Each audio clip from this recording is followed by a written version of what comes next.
Good morning, good afternoon, and good evening. My name is Terry Moikamba from Nairobi, Kenya, and I'm so delighted to welcome all of you here for a Global Moment Gallery exhibition with a fellow photojournalists from Colombia, South Africa, Venezuela, and Bangladesh. Now, as you know, we are a group of 73 journalists from 55 countries spanning 16 time zones, and we were individually selected by the US Embassy in each of our respective home countries. Now, we are participants in a special initiative called the Global Moment in Time. It is part of the US Department of State International Visitor Leadership Program, or the IVLP, and the IVLP is right now in its 82nd year.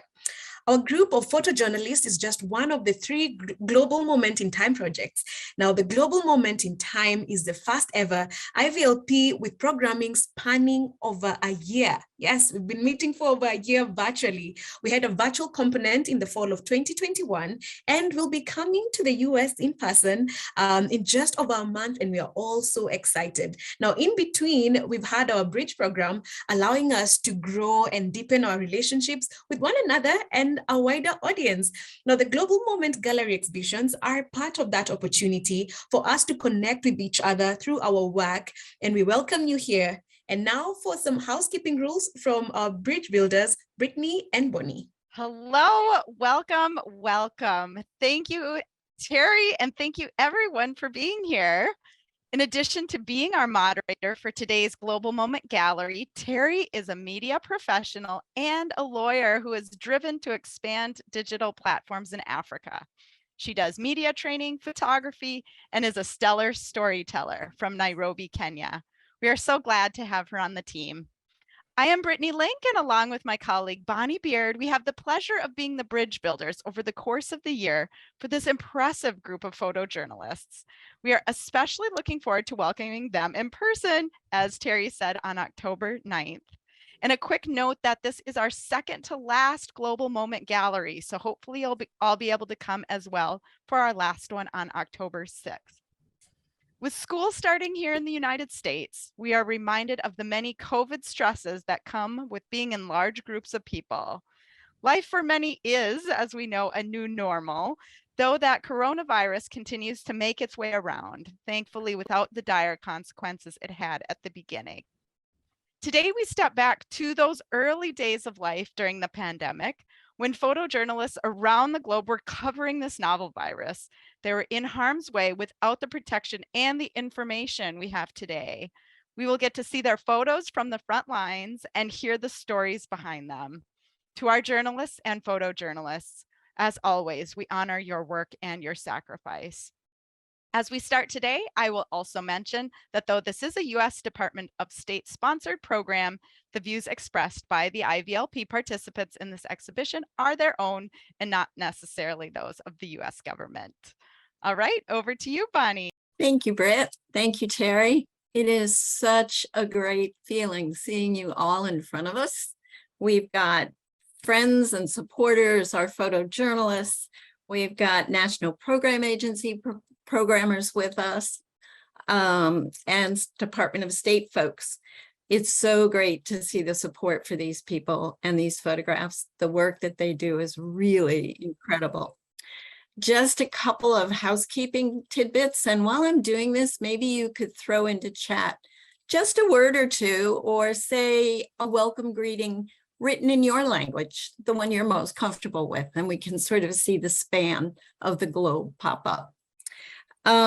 If you haven't already done so, please rename yourself so that your country and or state in the US is showing, so we can kind of get a visual of where everyone is. The presentation is being recorded so that we can make this available for those that aren't with us today. As far as Q&A goes, the presenters are speaking and showing their work for about 7 minutes. We have about 2 to 3 minutes blocked off after that for a question or two. And we've discovered that it really is only 1 or 2 questions that can fit into that space. But when they are done, Terry will bring everybody back up, and there will be another 5 or 10 minutes for additional questions. just use the raise hand feature at the bottom of your screen and Terry will call on you. The only other thing I think I have is our participants, if you folks would stay at the end of program, we have some great announcements for you. So we would like to keep you for a bit after everyone is done. Again, we're so thrilled to have you all here. Terry, back to you in Kenya. Thank you so much, Brittany and Bonnie. Now, today we're going to start it off on a very special note because it's always very amazing when one of the journalists decides to share a look into his world, and that is exactly what Sami Jarwan is going to do. So Sami is a comprehensive journalist with so many roles. He has nearly a decade of experience in journalism industry and in everything from photography to filmmaking to writing, editing, and news reporting. And he is always finding opportunities to add into his knowledge and experience. So here we have Sami giving us a look into his world.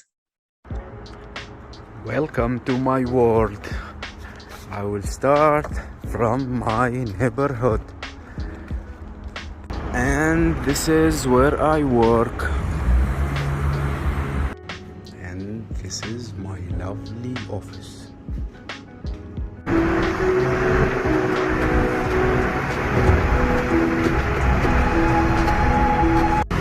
Well, against this very unique graffiti here in the city center of Amman, you can find one of the oldest spots here in Amman, which called the Roman Theater. It's like 1800 years old. Hi. Hi. Where are you from? France. France? Yeah. Is it your first time in Jordan? Yeah. How did you find it? Very nice.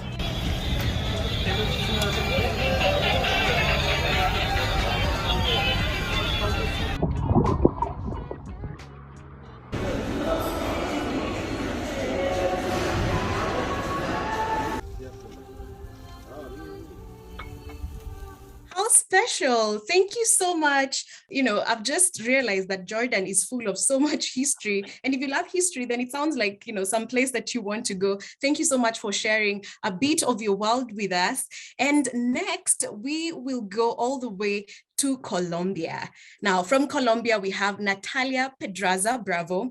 Natalia Pedraza Bravo is a photographer and also a graphic designer, and she has been working in the journalism field since 2018, and she likes to take photographs, to design, and also to write. And I have to say, we are all in love with her pets. Welcome, Natalia.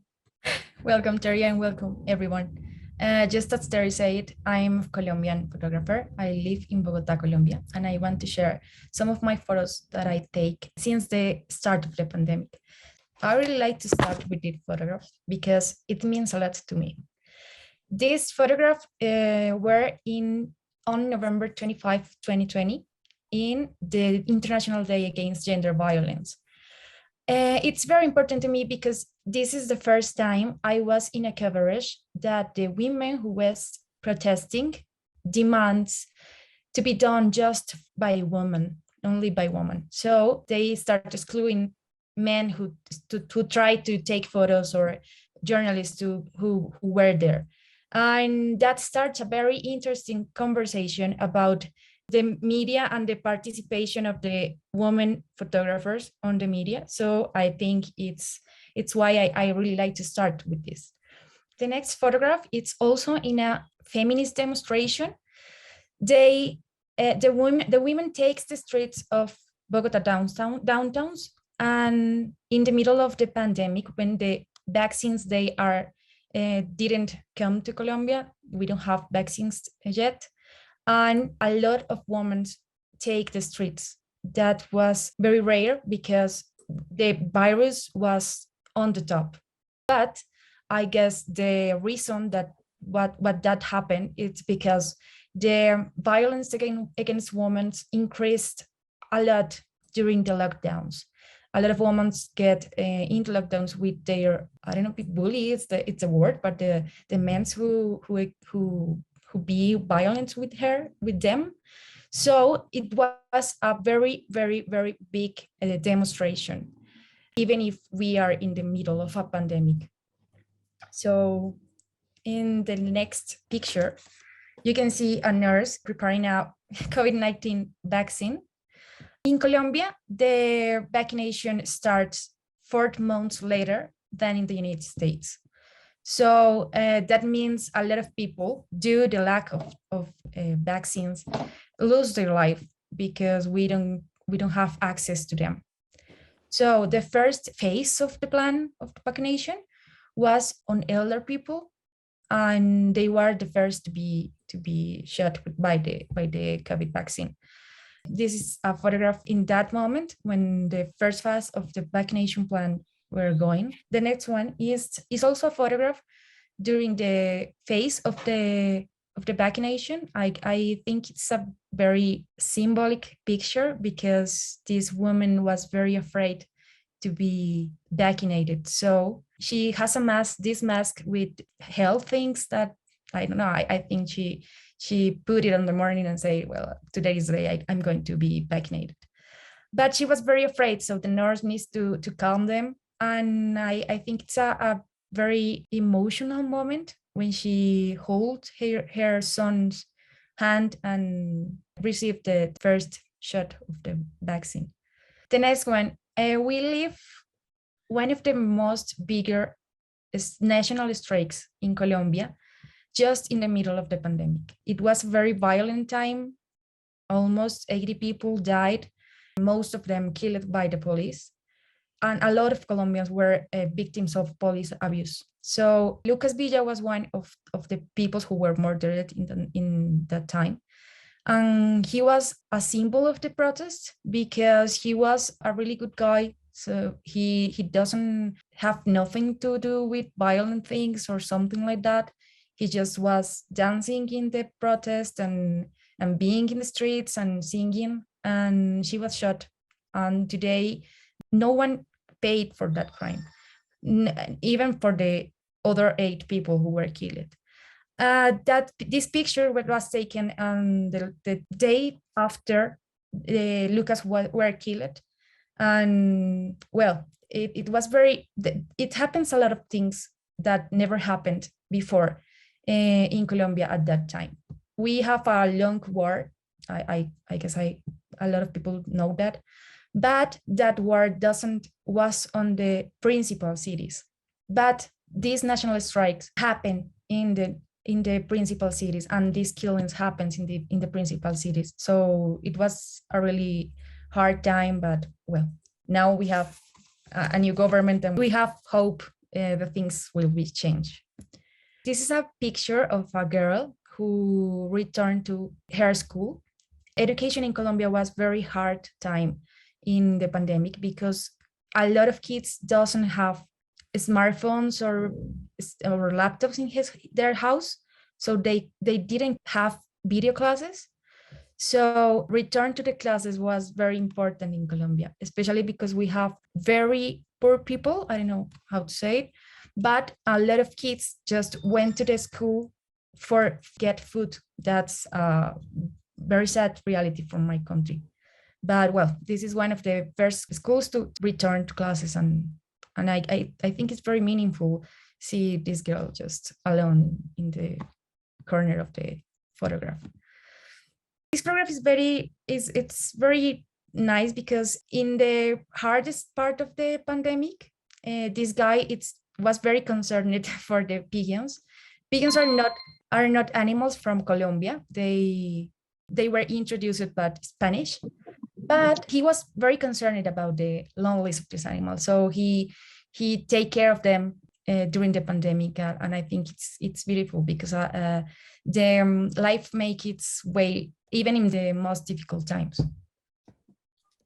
This is another photograph where you can see the same thing than in the last one. Bambi is the one of the left. It's an Andean bear. She was mutilated by a circus. She can return to her natural habitat. So she depends to human care. And this guy just stay with her and 8 more Andean bears, and he need to feed them and take care of them during the pandemic, and when in a moment when no one have money and when no one have feed, it's something very difficult. and that things just happen in a very biodiversity country like Colombia, but it's a very difficult situation for the animals. I'm on my time. Yes, unfortunately, we could watch your pictures all day. They're such powerful images. Thank you so much, Natalia, for sharing the powerful images. And I think everyone agrees in the comment section, in the chat, how powerful your pictures are. And I have to say the lighting of the pictures just really gives the story. So thank you so much for sharing your very powerful images. Remember, also, if you have a question for Natalia, you can always put them in the chat. But Natalia, I have one question for you before we get to the next presenter. So is photography a male-dominated field in Colombia? And if it is, how have you been able to navigate that? It is. It's very, very difficult media for women. There is just one woman working in international agency. And even if we have a French agency, Spanish agency, 3 USA agency, so well, it's very difficult for women being a photojournalist in Colombia. In the newspapers and that places, it's the same thing. I work in the oldest newspaper in Colombia, and the photography team was just 5 men. I was hired as journalist, not photojournalist, and that's how I can make photos, but I didn't have a contract as a photojournalist. Wow. Well, we're very glad that you're here. And again, keep your questions coming. So we're going to move on to the next presenter. However, we'll come back and ask more questions if there are any. And our next presenter is from South Africa, Pretoria. We have Jacques Nelles, who is a photojournalist based in Pretoria in South Africa. And he is driven by the importance of shaping how society views an event. I think that's powerful. His coverage as a photojournalist spans from elections, natural disasters, unrest in the society, and also untold stories of the human condition in South Africa. His work has predominantly been published in the Citizen newspaper, and also he freelances for international agencies such as Associated Press and the European Press Agency. Welcome, Jacques. Hey guys, thank you very much. Good afternoon, good evening, good morning. Let me present to you guys some of the pictures I took during the COVID lockdown in South Africa. So this picture was taken before we had a lockdown. It was taken on the 11th of January. And at this point in time, there were already many COVID cases. So this is at a hospital called Steve Biko Academic Hospital. And this was a tented hospital outside the actual hospital because of the amount of COVID patients that were already being taken in. And as you can see, there are lots of oxygen tanks that were being replaced and used, and we were running low on oxygen. And then the official lockdown started on the 26th of March. The 26th of March is when we started an official lockdown. And for journalists or anyone that needed to do work, you needed to qualify to be an essential worker and get a permit to be allowed to work. Otherwise, you couldn't travel around. So this is a minibus taxi, which in South Africa, it's a very common way for people to get transported to work. And the Department of Transport had these guys dressed up in these hazmat suits going around sanitizing taxis. But the taxi industry was struggling because most people that use the taxis weren't allowed to go to work in the first place. Another problem that we had was what would happen to homeless people during this time, because everyone was supposed to stay at home, but homeless people had nowhere to go. So what the government did was they rounded up all the homeless people. This is in Pretoria, where they rounded up like all of the homeless people in the whole of the city and put them in one place to try. And after that, they split them up into different areas. But during the time they were staying here, at this moment, they were busy handing out food and people were scuffling and fighting over food. And it's a little ironic that the police officer in the picture here is busy smoking, because at the time, part of the lockdown regulations, they banned cigarettes and they banned alcohol. So we weren't allowed to be smoking. The police officer isn't supposed to be smoking because we weren't allowed to buy cigarettes. So in this picture, this is, but after the initial roundup of the homeless people, this is at a smaller place where they had been moved into smaller groups. And in the picture, they're fighting over a sandwich because food was very rationed and it was quite a struggle for the people that were being kept here. And another problem that was very obvious in these shelters for the homeless people was the drug problem. Many of the homeless people are addicted to heroin or similar drugs. And what they offered, you can skip to the next picture. What they offered at the facility was they would be giving people methadone to help fight the withdrawal symptoms because they couldn't get drugs anymore being in these facilities. And for the first time, government was actually helping drug addicts all across the country by giving them methadone and helping them get off drugs because they had no choice because they couldn't leave the homeless people on the streets. So in this picture, they're all wearing sort of a uniform. It's almost like prison-like in a way. And they were receiving lots of donations of like food and random things like toys, like this guy's wearing Captain America's mask. And yeah, so I did a lot of coverage of the homeless situation and it was quite dire. And the worst part was that at the end, everyone just ended up going back to the streets. So this is in Olivenhoutbosch, a township near my house. And during the time of COVID, people weren't allowed to go to the shops, or if you did, it was only one person in a family that was allowed to go. So in Olivenhoutbosch, these guys, most of them were kids, started this thing where they would charge like 20 Rand, which is about $1, for them to come with a wheelbarrow and actually bring your food donations to your house. So you pay them 20 Rand and they deliver your food. So you don't have to send one person in your family out into COVID and get your food parcel. They had people delivering for you. So there's a bit of like entrepreneurship going on there as well. In this picture, this is in Pretoria's CBD, somewhere in town. This guy is a hawker who sells, an informal trader who sells fruits and such on the street. And during the lockdown, very few, there were almost no one on the street left because no one was allowed to go to work. There were very few people on the streets. The street seller, informal traders weren't making any money at all.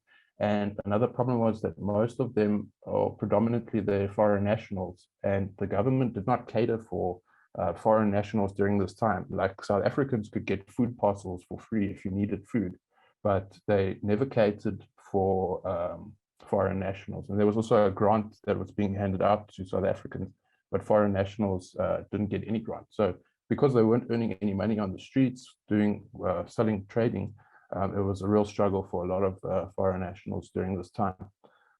These are graves being dug in Pretoria. And at the time I took this picture, the government had just announced that they had planned to dig 1.5 million graves. Not only because of COVID, but they were worried about an influx in deaths. So this was quite a scary time during the lockdown and during the pandemic for South Africa to see 1.5 million graves being dug. And then, yeah, the military were deployed. Initially, the military, it took maybe like a week or two before I ever saw the military in the beginning of the lockdown. But the military was deployed to help sort of police the situation. They were driving around on patrols where they would literally tell people, put on your mask, put on your mask, or make sure people aren't out walking around for no reason. They have to stay home or either be out with a reason. And this was kind of just what it was like seeing a patrol go through a township. This picture is, this is a traditional healer. Her name is Gogo Mutlavasi.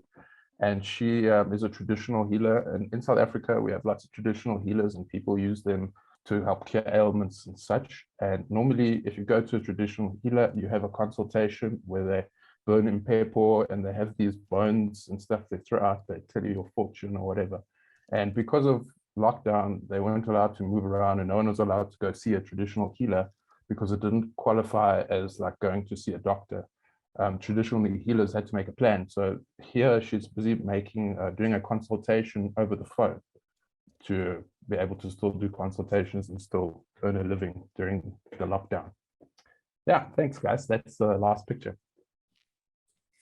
Thank you, Jacques. It's so interesting to see how at the end of the day, we are all so connected. I think everyone has a story relating to the military, to the protests, which you so beautifully captured, in South Africa. And I love that last picture with the traditional healer. I think, eventually we should probably have a conversation about traditional medicine, not today, but it's very interesting to see. It's so rich.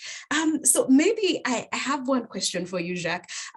From your bio, you have covered unreal events, from elections to natural disasters, unrest in the society, obviously the COVID-19 pandemic.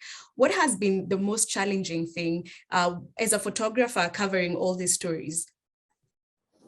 I think for me, what was challenging covering the COVID pandemic was the lack of access that was given to media. Like, we had these passes and we were allowed to move around, but we were very limited in what we could actually get to cover. I've had very little content from hospitals or inside hospitals because getting access in there was such a mission. It felt a lot like the government didn't understand how important it was for us, for South Africans or anyone, to see what was going on and what COVID looked like. For a very long time, we didn't really have images to show of what COVID looked like. I think that was one of my main challenges. Great. All right, I would love to hear your challenges as well. You can put them in the chat. And maybe before we let you go, Tenson from Zambia is wondering what was the impact of the traditional healers in your country during the pandemic? I think for them, the impact was like in this picture. At first, they weren't allowed to see clients, or they can't leave. So, and there were also some sort of medicine, I think it was called Lingan, that traditional healers were also very supportive of, or making available for people, Lingana. And yeah, I think it was a struggle for them because they couldn't earn any money during that time. So obviously, like this one, she made a plan and did some telephonic consultations. All right, thank you. Now, Terry, can I interrupt for one moment? There was one other question in the chat. What feelings did you have in your mind while doing your job because the moment was so scary? I think at the time, I remember very well how weird it was to drive around having no traffic, and it felt like the end of the world, like it was just strange. It was such a strange experience. I'll never experience it again probably, but just driving around and going to places that are normally busy, having it be empty, and being worried that what might happen next. I was worried about our economy. I was worried about the effects of if things go wrong, how people react, and it was a very stressful time. I was worried about not so much my own safety while I was about, but about the future of what could this mean to the country. Thank you, Jacques. We love the energy in the chat. Please keep the questions coming. You have any questions for Jacques or anyone else? But right about now, we want to move to Venezuela. Yes, we have Roman Camacho. He's a freelance journalist and also a photojournalist who specializes in crime, conflicts, and also human rights. He has worked as a fixer, a producer, and a stringer for media networks around the world, showing the reality of Venezuela, including Reuters, New York Times, Washington Post, and so many other news media. Now, in Europe and also in Middle East, he has freelanced for Al Ghad TV, Rai TV, and also as a freelance journalist for Sopa Images and Nur Photo. So welcome, Roman. Thank you, Terry. Thank you all of you for being here. First of all, well, in Venezuela, the COVID didn't hit as hard as in other countries or in other areas. For example, that picture was the first one I took from the pandemic, because in Venezuela, we didn't know what to do or what was going to happen with the government and the measures they're going to take with the people. And they suddenly one night, they said, well, it's quarantine, extreme quarantine for everybody. Nobody can go out. And it took by surprise the whole country. So as you can see, that's one of the main highways, only like 4 cars, 2 motorcycles, 2 cars. Next picture, Brittany, please. In the next one, you're gonna see the control points the police start to put in every highway. They just let people work with telecommunications or in the health system or as a journalist. we were the only ones allowed to be in the streets. If I wasn't one of those groups, they will take you to the police station with a group of people. The COVID hit by surprise Venezuela. The government just took like an extreme measure. They said nobody can go out. Only journalists, people that work in hospitals, on telecommunications, like, you know, the main personnel that needs to be working in a pandemic are the only ones allowed in the streets. And the people who wasn't allowed, they were taken by the police to another place to receive like a speech about COVID safety and all that. I thought for a second, well, we can see people that nobody cares. The police they were using like megaphones telling people not to go out. And you see the little girl with his face mask, the same face mask, I think, from 2 months ago, 2 years ago. He probably will be using it today. Nobody here has like that safety thing to avoid COVID.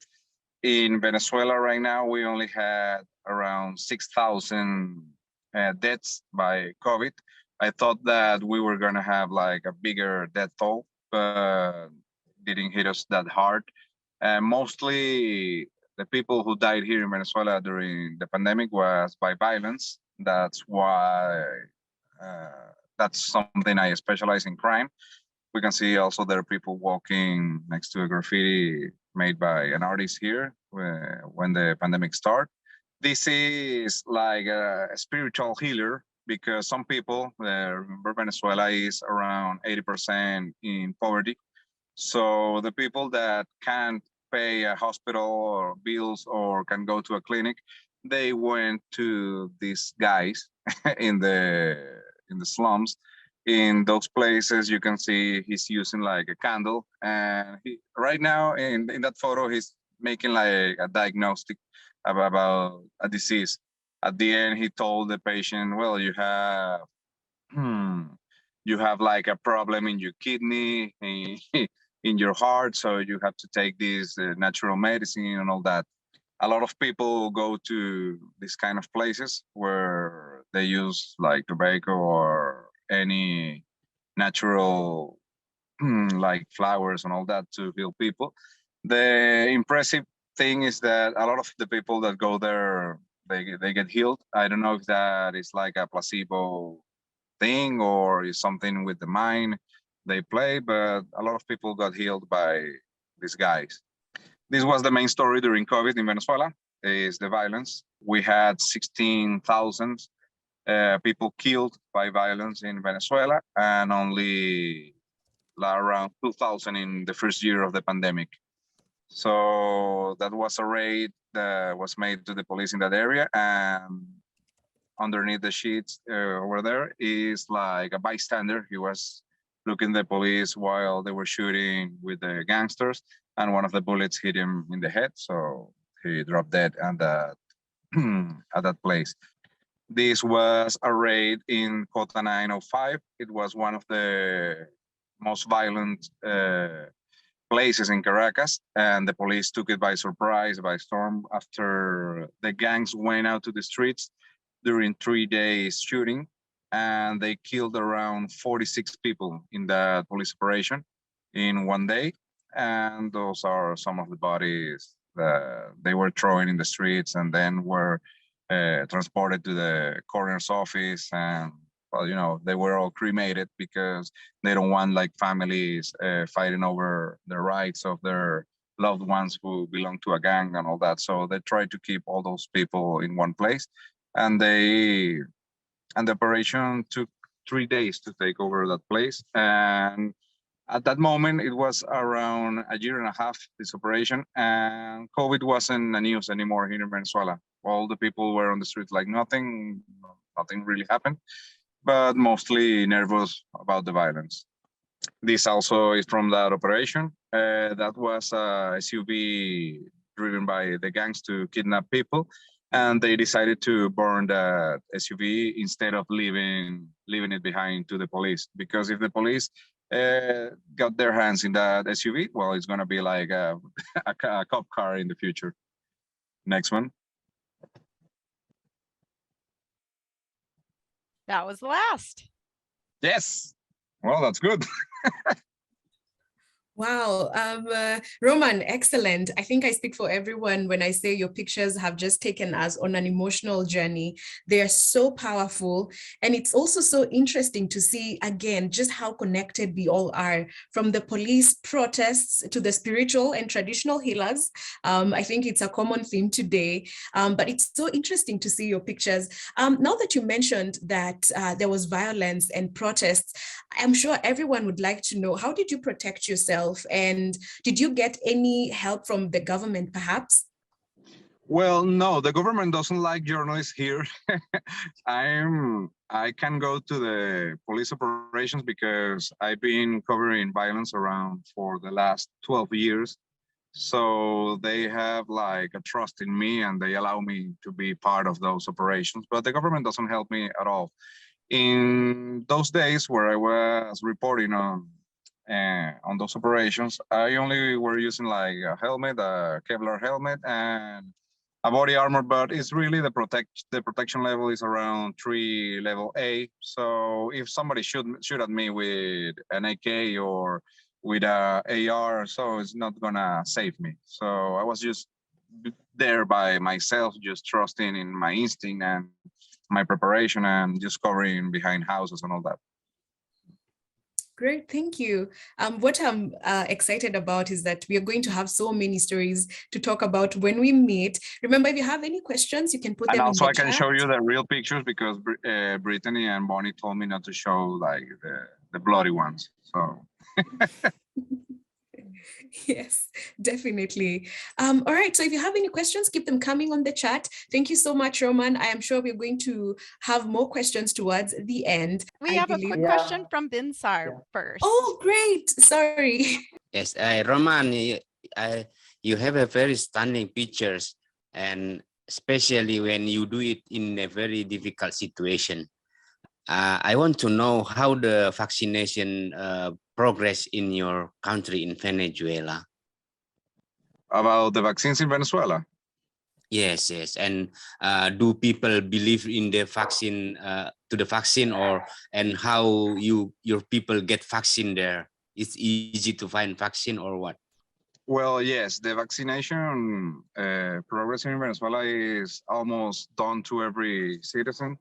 The problem is that the government doesn't tell always the truth, so the people doesn't trust them. And we only get the Russian and the Chinese one. So people doesn't like those vaccines at all. We all get the first two and then we get the third one. So all the people is vaccinated and really nobody cares anymore about COVID in Venezuela, but everyone is vaccinated. Yeah, everyone is vaccinated. We have access to vaccines, but only the Russian and the Chinese one, because the government, their relationship with the United States are not in the best way possible. So they buy from us oil and they have like diplomatic relationship to the lowest point right now. But for the vaccine, Johnson & Johnson and all that, we never got those ones. And it still have time for me to ask? Go ahead, Pinsa. Okay, I want to know if the vaccine certificate is used to access like public space or to transport, public transport. Like in my country, we have to show our certificate so we can access public transport or public place. No, nothing. Well, as you can see, I have mine in my car, just throw in the glove compartment. But this is like the card they give you. This is a small one with three vaccination and with a stamp. But they don't ask for this at any point. They just let you go wherever you want to go, and that's it. The police, when they stop someone here, is to check for like driving papers and all that, and most of all they're just looking for a missing paper so they can ask for money and ask something to eat. That's it. Okay, thank you, Roman. Take care of yourself. Take care of that. Right. You too, man. Thank you, Binsa, for that question. Maybe we can take one more from Pam. Pam, we can see you're around, so kindly just ask your question. Thank you. Thank you so much, Roman, for these amazing photos. And I have, I guess it's sort of a two-part question. One is, I wonder what drew you to, in your career, to focus on the violence in your country. And also, I just wonder, people asked about how do you protect yourself. I'm wondering how you protect yourself emotionally, because I can't imagine what you've seen, and how do you compartmentalize, I guess, or is that what you do, or how do you take care of yourself emotionally? Well, yeah, the first question, I loved the reporting on violence here because, the access to the police with the victims and showing all those stories, I don't know, I liked it a lot. And the people here were dying every day. When I started, the violence here was awful. The killing rate was around 28,000, 26,000 per year. Right now it's a little bit lower, around 16,000, 15,000, but still it's a high number. And I just wanted to tell the stories of all the victims, of all the families that stay behind one of those crime stories here in Caracas. And mostly because the government always tries to hide those numbers. They don't want to show that Caracas is violent or Venezuela is violent. So I just wanted to show the truth. And I just fell in love with that source. I also report on politics sometimes, entertainment. I just spend one day in entertainment. I hate it, reporting on entertainment. So I stick with violence because of the human rights and the contact with the victims and the families, and to tell the story. That's the most important to me. And about the emotional part, well, yeah, it hits me a lot. I think I've changed a lot. When I started, I was like more emotional even with my wife. Sometimes things like cuddling or giving a hug or something is something that I needed. But today is something that I don't think about anymore. So sometimes when I get a hug, it's like nothing. I feel like I'm dead a little bit inside, or I'm dying every day. On reporting on crime is something that we have to deal with it. Every time you see people dying every day in the streets or by violence, you live with death and you embrace it. So it's a little bit heavy, or it's something very, very hard to explain, but yeah, it changed you a lot. I go to therapy sometimes. I deal with all that I have to see. Like by walking with my kid, with my wife, going out to outdoors, and put my mind in other things. But yeah, it changed me a lot, and it hits me a lot. And I think that it still is changing me every day. Sometimes I get like anger. I get some very, very angry, frustrated, and I have to break something. So that's thing that I don't know if you call it like PTSD or PSTD. I don't know how you say it over there, but I think it hits you a lot. So it's not easy, but it's the way and the path that I chosen, and I have to live with it. Thank you so much for sharing that. Well, thank you so much, Pam, for that question. I think as journalists, we'll probably, hopefully have time to circle back to the question on how we deal, with the emotions. And thank you, Roman, for being so honest with that. We are glad that you have a support system. All right, so now, finally, we can go to Dipu. I'm sure Dipu is back. Dipu Malakar is a staff journalist at the leading Bangladeshi newspaper, and it's also in Dhaka. He has covered some of the most important events that took place in Bangladesh in the recent times, such as the Rana Plaza collapse. He's covered numerous political crises, also national elections, the horrendous Holy Artisan Cafe attacked by the ISIS terrorists, and so many more. Now, his photographs have also been published in many international media houses, such as the AP, AFP, the BBC, the CNN, Al Jazeera, and also the Voice of America. Welcome, Dipu. Yeah, I am here. Great. Thank you. I just started my presentation. This is the last photo of our Bangladesh in the pandemic, and this is when it was the second wave in hit Bangladesh in the COVID-19 pandemic. And this is A story about this woman is Atia Begum, in 65 years old. He is a domestic helper. This is the story of in lockdown. There was no transport, and Asia Begum wading through his ankle deep water in her reach her destination. He had to work for last 2 hours from go to home from his work station, and Atia will have to her house in the some different part of our capital with no transport and no for due to COVID-19 restriction. And most shocking news it was the Asia, this old woman works only 6 hours daily, and from her home to her workplace to continue her work in COVID-19 pandemic.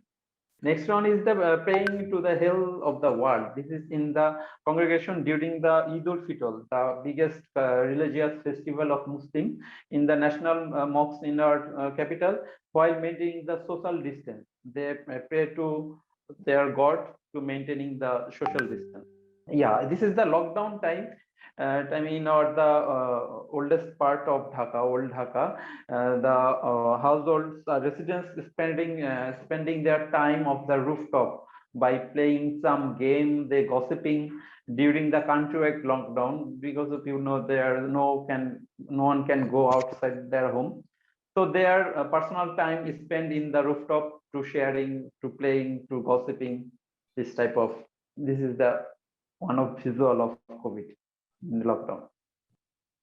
Okay, this is the one kind of photo of humanity.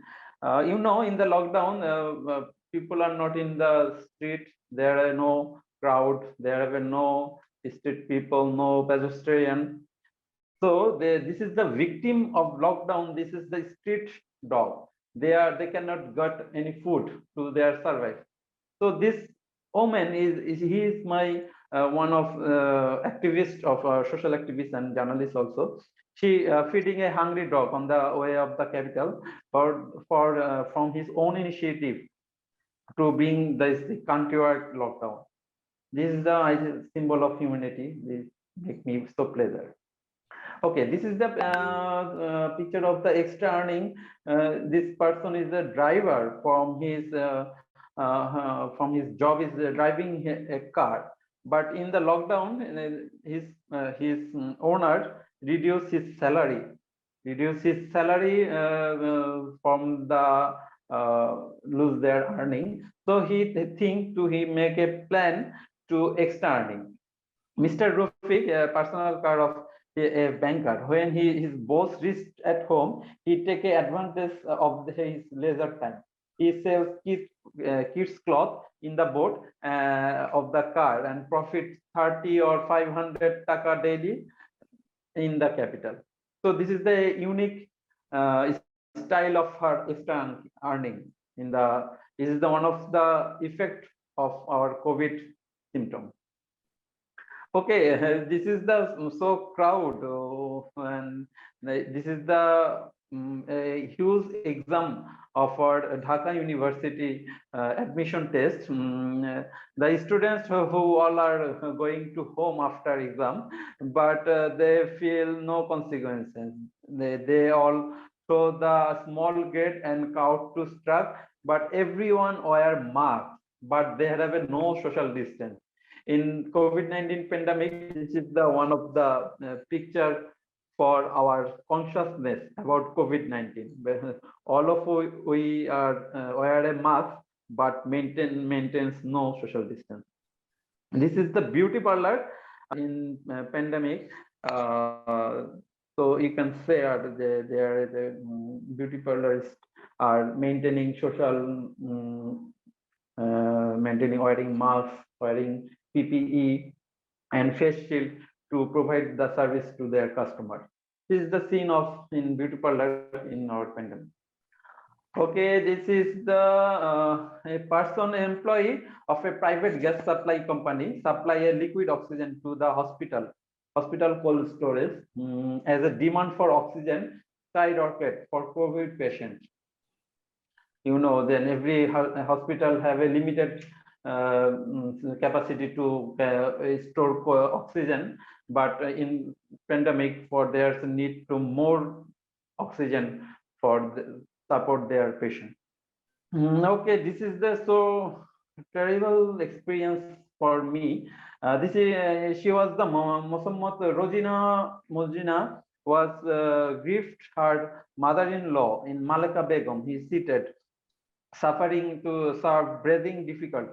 So he breathed her last breath in the Dhaka Medical College.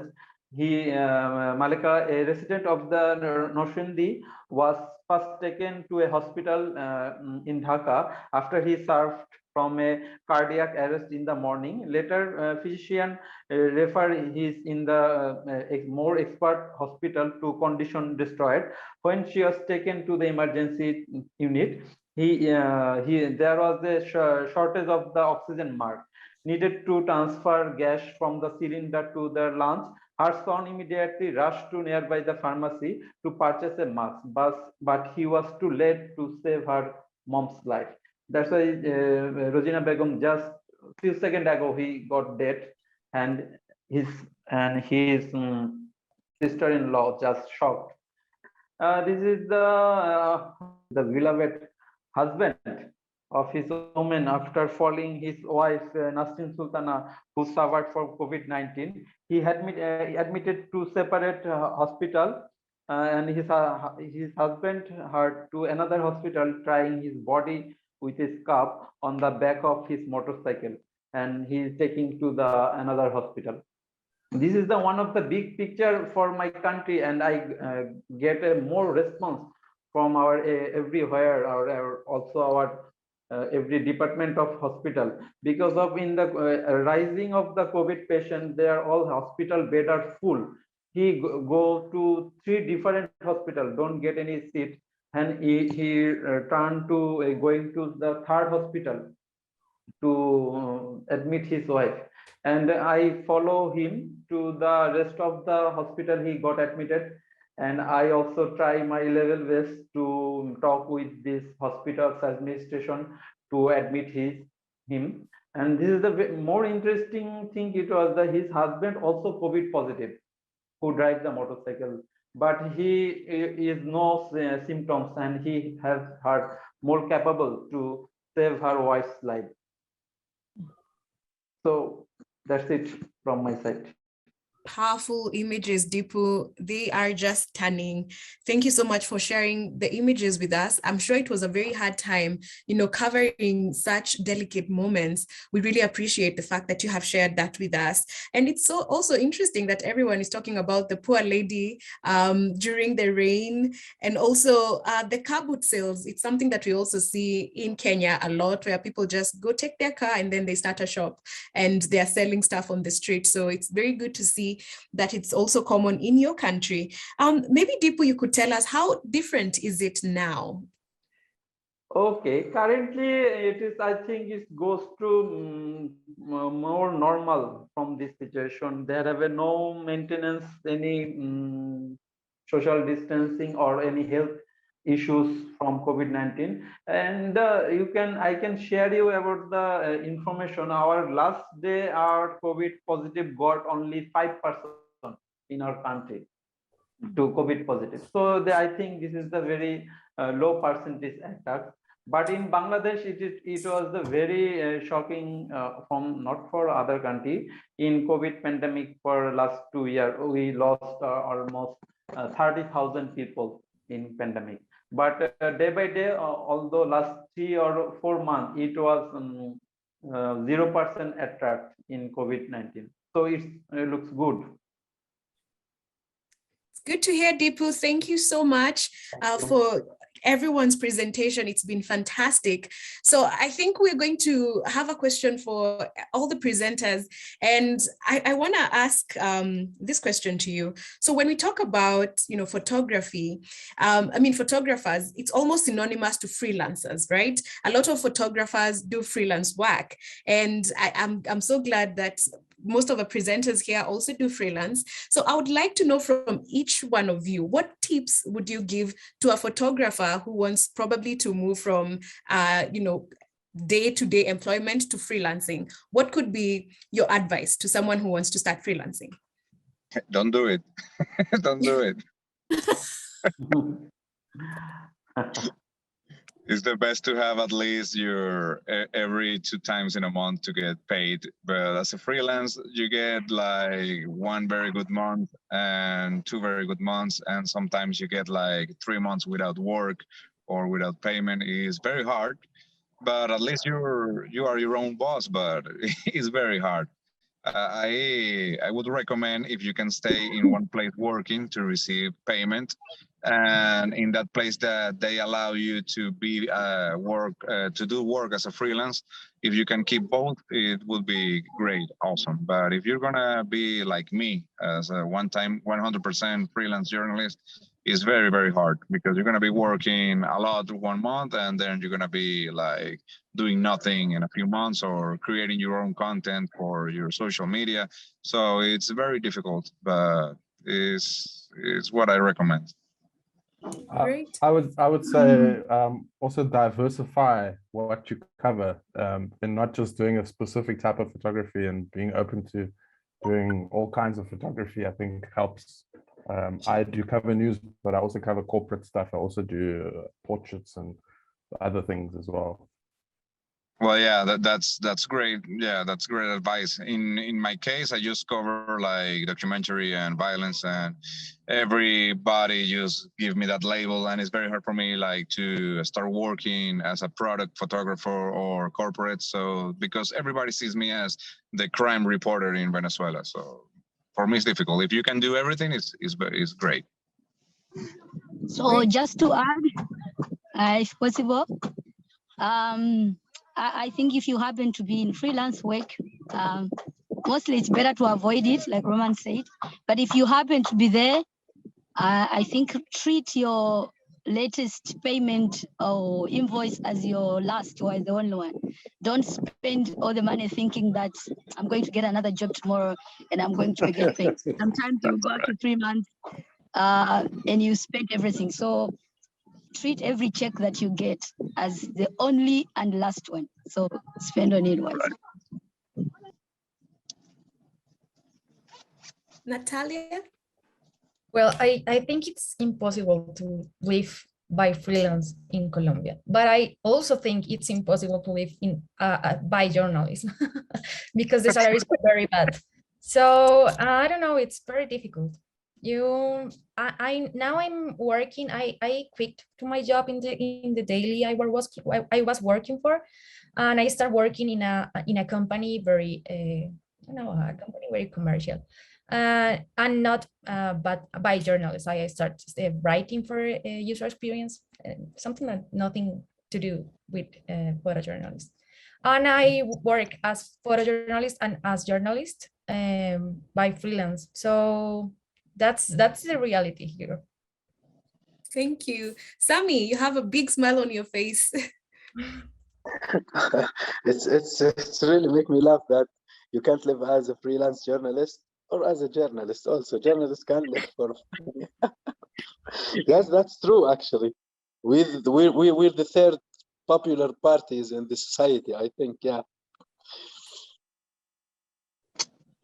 Great. Dipu? It's okay. For freelance journalists, I work for as a journalist or photojournalist in a newspaper for last 8 years. So I have a very low experience as a freelance journalist work. So I hope it's take my time to share my experience, do as a freelancer. Thank you. Great. Thank you. So we're going to take some of the questions that are coming in the chat. I can see you raising your hand, and maybe we could go to Sami. My question was to start with, as you, the presenter, congratulations. I like the way you present. I know you've already been trained from our presenters, Bonnie, etc. So I know you've been trained. My question is, just want to know what were the security risks during the COVID, especially those photos we are seeing, you have securities around. what are the security risks? I mean, the security risks not in terms of COVID, but generally like the military and others, you know. What were the risks you guys encountered during the COVID? In South Africa, one thing that was quite a bit risky, or that happened to become risky, was because there was no one on the streets, or no one was allowed to be out. Some people would still be out, and if you're a journalist, you're the only person really walking around, and there was a risk of being mugged or attacked because you're the only one there, and someone might just mug you, and there aren't police around at the moment. So it was a bit dangerous to go into the empty spaces because you might actually find it's not that empty. Okay, thank you. I think it's also the same. The same. It was, as Jacques said, it was the same in Venezuela. The problem here is that the people who can mug you or stole your equipment, it was the police and not the people in the street. So it was more difficult for us. Okay, thank you. That's the same in Africa also. Thank you.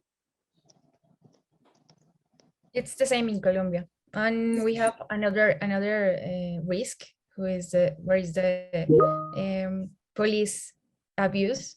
It's a systematic persecution against journalists here in Colombia. So that's especially in the national strike I just told you we have in the middle of the pandemic, was very difficult. I didn't live it in my own skin, but it happens every time. All right, well, I can say, is there any more question on the chat? Am I missing any? All right, thank you so much, everyone. It's been such a fantastic time. Everyone coming also on the chat, putting in your questions and encouraging the presenters. We really appreciate you. And man, I am so excited. It's such, I'm counting down days to meeting everyone. So I believe you're going to have such a fantastic time. And now I'm gonna just pass it back to Brittany and Bonnie, but thank you very much. Can we go back? I know that there were a couple of questions. I wanted to ask a question for Jacques. You know, there were reports in the United Nations or by the United Nations about police brutality during the pandemic and the lockdown. And I wanted to know from him if he saw or witnessed any police brutality, and how bad was it in Pretoria, since he covered Pretoria? Yeah, in South Africa, there was some reports of police brutality and police doing funny things. I didn't really see police brutality myself, but I know that it happened. There was like the police at some point, there are reports of the police having been behind the break-in of liquor stores to help steal alcohol during the time that alcohol wasn't available. And then the police, or at least the military, would often make, they'd find people on the street, and if they're not wearing masks, they'd make them like do push-ups, or they'd make them do jumping jacks before chasing them home. But there were serious incidents of police brutality, which felt like it was exasperated just by the fact that it's lockdown and you're not allowed to be anywhere, so the police can sort of be brutal towards you because you're breaking the rules by being outside. And then there was a strange another thing where we weren't allowed for some reason to sell open-toed shoes. So the police would go and ban open-toed shoes at stores when they're still selling them, or shorts during winter. We weren't allowed to buy shorts. So in the shops, they'd have cordoned off the area where the shorts are, so you can't buy them. Yes. Thank you, Jacques. No problem. Thank you, Rory-san. Do we have time for one more quick question from Tenzin, and then we will go back to our presenters? Okay, so my question was directed to Natalia. I wanted to find out if she had some restrictions as she was taking those COVID images. Were there any restrictions from the authority when she was carrying out those tasks of getting the COVID pictures? There was a lot of restrictions, but I have a press ID. So I didn't have any problem to be in the streets or in some place. That was great. Thank you, Terry. We really appreciate it. You did a great job. Can we hear a round of applause for everybody, the presenters and the moderator? It was great. We really appreciate it. And to everyone that came, thank you so much. We know your time is tight, but we are so overwhelmingly moved by the people on this project, by the photographs that they take, by the way they stick their necks out there to show the rest of the world what it's like on the ground. And we really appreciate your efforts. So thank you for coming. And we'll see you next month at our last one.